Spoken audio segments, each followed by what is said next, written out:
Kamusta mga tol? Walang comeback sa game 2. Walang comeback. Wala. Siniguro talaga ng OKC na kanila itong game 2 na to. OKC versus Pacers game 2. Abay, try na natin yan. Pero bago yan, hatsyara muna tayo. Focus lang sa goal. Okay, game first quarter. Walang pagbabagong ginawa sa lineup yung OKC mga tol ha. At ayan si Wallace, tingnan mo, inatake kagad si Halle Berry. Lumea, patay ka dyan. At yung nakaagulat sa kabila, etong si Wallace din yung tumao dito kay Pascal Siakol. Ayan no, tinirahan tuloy kagad. Potre, patay din yan. Tapos kung makapansin nyo rito, yung mismatch pinopostehan na kagad ni Siakol, diba? Pero hindi napasahan eh. Diniretso nila sa pick and roll. Nakadrop coverage ng konti si Paliton Chet eh. Tinirahan tuloy siya. Patay ka dyan. Ang pinatao naman ng Pacers kay Nana, etong si Nembhard. Ayan, tingnan nyo depensa sa may free throw. Dami sumasalubong eh, no? Nalibre tuloy ng bahagya si Luka. Open niya, Potre. Patay ka dyan. Pero this time, tingnan nyo ginawa ng OKC mga tol, no? Ang pinay-screen nila, itong si Wallace. Bakit? Bakit ganyan? Eh kasi, para mapaswitch itong si Halle Berry, diba? Inatake tuloy kagad din Nana eh. O, patay ka dyan. Kung hindi nyo naalala, nung game 1, show defense ang ginagawa ni Halle Berry sa mga ganyan. Pero ito kasi, quick attack yung ginawa ni Nana dyan. So wala nang pagkakataong makabalik pa si Halle Berry sa dati niya dinidepensahan.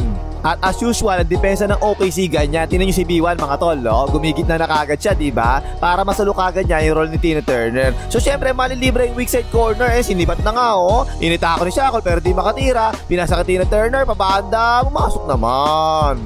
Tapos yung depensa naman ng Pacers, yan, ganyan na naman eh, oh. Yung malalaki nila, yan yung pinapaharang nila dyan sa may free throw. So ang nalilibre ngayon, itong nasa wing, diba? Pero ginawa nila, nag-rotate kagad sila dyan. Ayun tuloy, yung corner tuloy na open, Potre, patay ka dyan. Pero bumawi naman kagad ang Pacers. Tingnan niya ginawa nila mga tol eh, oh. Alam kasi nila, iniiwanan yung weak side corner. Ang ginawa nila, iniskrinan pa nila para lalong hindi makabalik sa weak side corner, diba? Open tuloy si Nembhard, Potre, patay din yan. Ayun, ipinasok na ng OKC si Karugot mga tol. Siya yung nagbigay ng screen dito. Umatake naman kagad si Nana pero di makatira. Ang ganda ng depensa eh, oh. Pero tingnan nyo, napatunga nga na sandali si Nembhard. Nakaligtas na bigla yung comeback. Eh, natinira na kagad, Potre. Patay ka dyan, eh. Pero hanggang sa pagkakataong ito mga tol, makikita mo talaga alam ng Pacers yung ginagawang depensa ng OKC. Sinisipat palagi nila yung weak side corner eh, no? Ayan si Maturin, Potre. Patay din yan. Tapos first time ko nakita sa series, nag-2 bigs ang OKC mga tol eh, no? Pinagsabay na nila si Paliton Chet at saka itong si Frankenstein. Pero tiniraan naman kagad yung tropa ng Kakashi, Potre, Sharingan. Pero tingnan nyo ginawa ng Pacers, yung dalawang malaki nila, yan yung nagbibigay ng screen sa ibabaw pareho para mapaangat pareho yung depensa, diba? Pero tiniraan naman kagad ni Halle Berry, Potre, patay din yan. At ayun, gusto na namang atakihin ng OKC si Halle Berry eh, no? Pero di makadiretso dito, ibinigay nila kay Frankenstein. At yan mga tol, magaling si Frankenstein sa mga ganyang pase eh. Nakalusot yung pase eh, ni-reverse pa nga, hanip ka na tol. So dalawa yung malaki ng Pacers sa loob, dalawa rin yung malaki ng OKC sa loob. Pero ang nangyari, napatapat yung tropa ni Kakashi dito kay Karugot sa corner. Ayan tuloy, ang humarang tuloy sa gitna, si TJ McHotdog tuloy. Ang liit eh, oh. Eh ang tao niya, si Paliton Chet. Kaya yan, napaka-close up ng matindi tuloy, napatalon tuloy eh, oh. Ayan, Paliton Chet, Potre, patay ka dyan.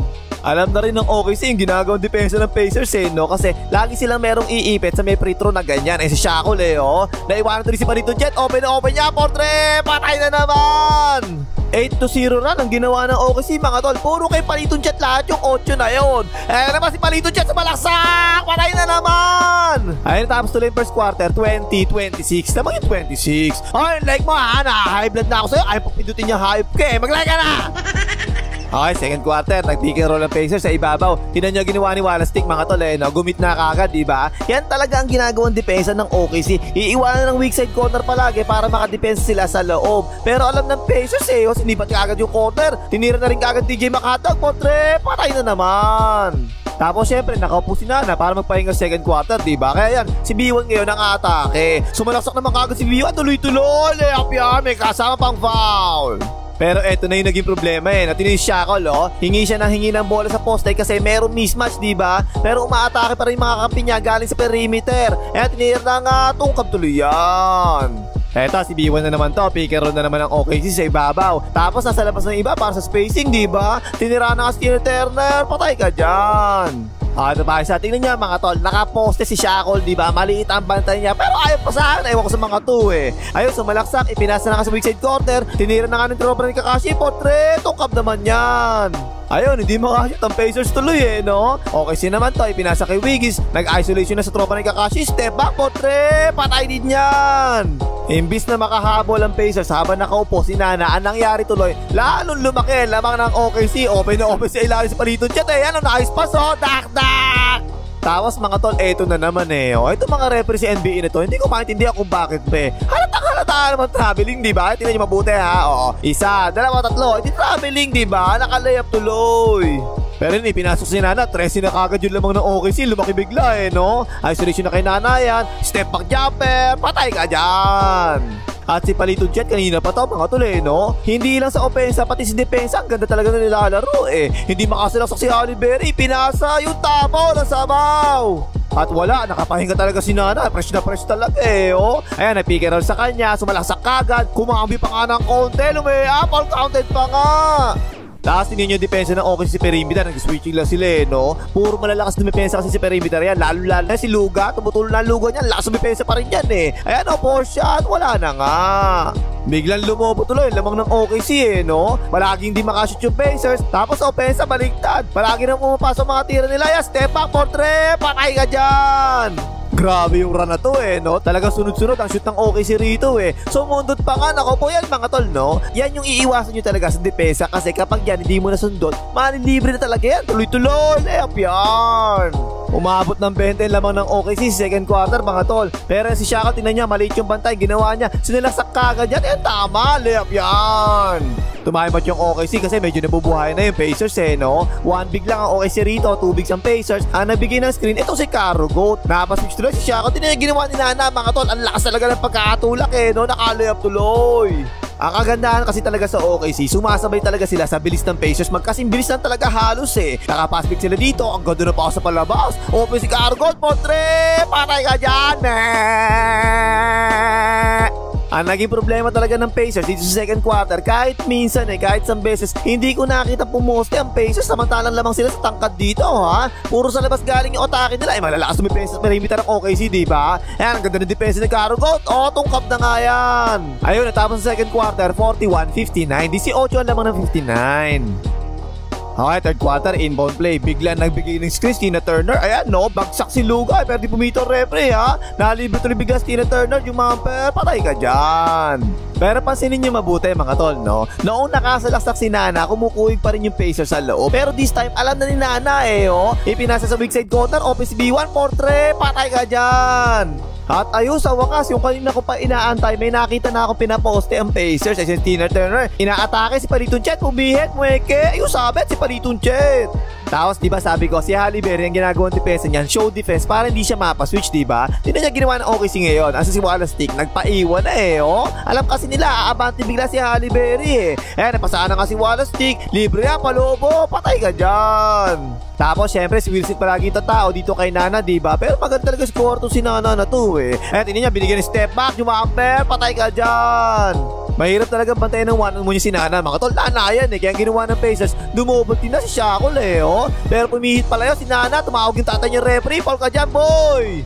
Lamang na 17 ang OKC mga tol pero magandang ginawa ng Pacers, lumalaban na talaga sila ngayon sa loob nakakuha sila ng rebound dito. Ayun, libre si Will Smith, ipinasa na nga, open niya, portrait, patay ka dyan. Eto, ang ganda ng ginawa play ng Pacers dito no? Pick and pop sila sa ibabaw. Then si Caro Goat, mga tol, gumigit na, nakakalimutan niya, kumakat na pala si Nemert sa ilalim. Nice pass easy 2 points na yan.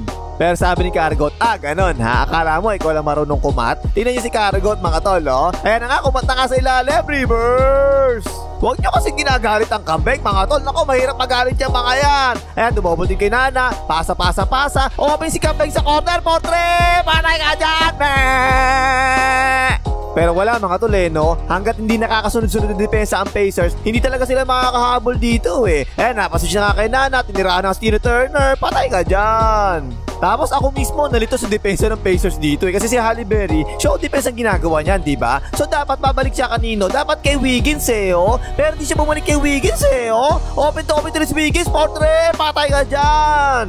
At again mga tol, yung box out ni Caro Goat, tingnan nyo mabuti Kaya palagi ko sinasabi, importante, harangan nyo yung papasok sa loob. Tingnan si Caro Goat sinalyan niya yung pumapasok sa loob, doon pumatak siya, tuloy naka-rebound. Lamang na 18 ang OKC, mga tol Nag-isolation na naman sila kay Nana, hindi dumodouble team ang Pacers dito. Tinirahan tuloy ni Nana, patay ka dyan. Pero penalty na kasi yung Pacers dito, mga tol Kaya yan, mga ganyang foul, nako po, 2 free throw na naman para sa OKC. Balik sa 20 kagad, yung lamang ng OKC no? Hindi talaga makahabol ng Pacers dito Ayan, umipit sila sa loob. Ipinasa ko Will Smith, tinira na kagad. Potre, patay ka dyan. At ayun sa wakas, nung game mo kasi palaging ginagawa talaga ng Pacers 2 Tinitake advantage nila yung mismatch sa ilalim, diba? Sa wakas ngayon lang napasahan sa ilalim nakakuha na nga ng foul. Pero ang ginawa ng OKC, after mag-free throw, nagpasok kagad ng dalawang malaki Ayan, pick and roll sa ibabaw, napasahan yung roller, umipit niya sa gitna ng Pacers. Ayan, libre si Paliton Chet, ayan yung botol, dak-dak! Ayun, natapos tuloy yung third quarter, 74-93, lamang pa rin yung 93. Okay, fourth quarter na. Dalawang malaki nasa loob ng Pacers. Isa lang sa OKC ha. Pick and roll sa ibabaw. Napasahan si Tina Turner. Nakabuelo. Tak-tak! So medyo mas maliit ng konti ang OKC sa loob mga tol. Pero tinan niyo mabuti si Karagot. Ayan nakatapik na nga palabas. Open niya, Portre. Tungkab naman yan. Pero again sila na naman ang nakakuha. Mas maliliit sila niyan ha. Ayan pa isa Wiggins, Portre. Patay ka dyan. Yang short window na yan na nakaupo si Nana, dapat talaga matake advantage palagi ng Pacers siyang ganyan Ayan, hanap kay Halle Berry, bigla pinalobo, masok na nga. Kaya lang, sunod-sunod yung nagawang foul ng Pacers no? Ayan na naman si Karagot, kumakat na naman, di nakita ni Shackle, napasahan tuloy. Nakapeki pa nga yung sabi si Shackle, foul ka dyan, tol.